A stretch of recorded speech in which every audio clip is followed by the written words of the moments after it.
Few of us would imagine that our emails or journals would ever be of interest to anyone else, but for Thelma Wesley, who studied the poetry, letters, and stories of Elizabeth Ball for 8 years, writings are a look back at more than a different time.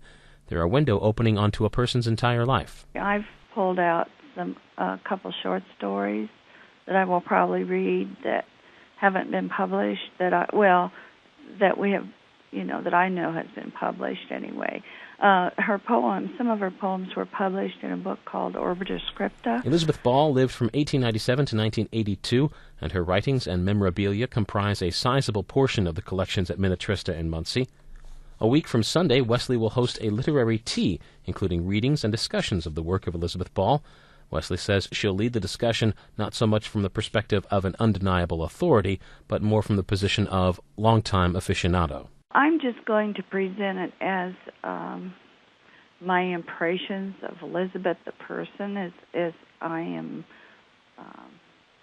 getting it from her writings. I mean, it's not only going to be poetry, and I'm not a poetry expert, but she also wrote short stories, and I've been reading her letters to her parents.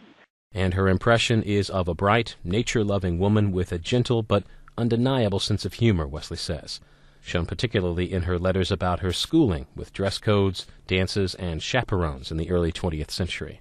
And she called the boys creatures. They were only supposed to dance with a boy once.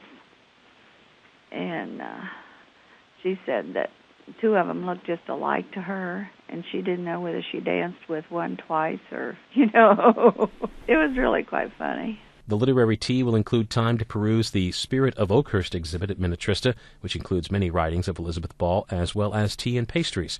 Wesley says the afternoon will be a chance to connect with the human face of history through one woman's writings and the environment in which she spent much of her life.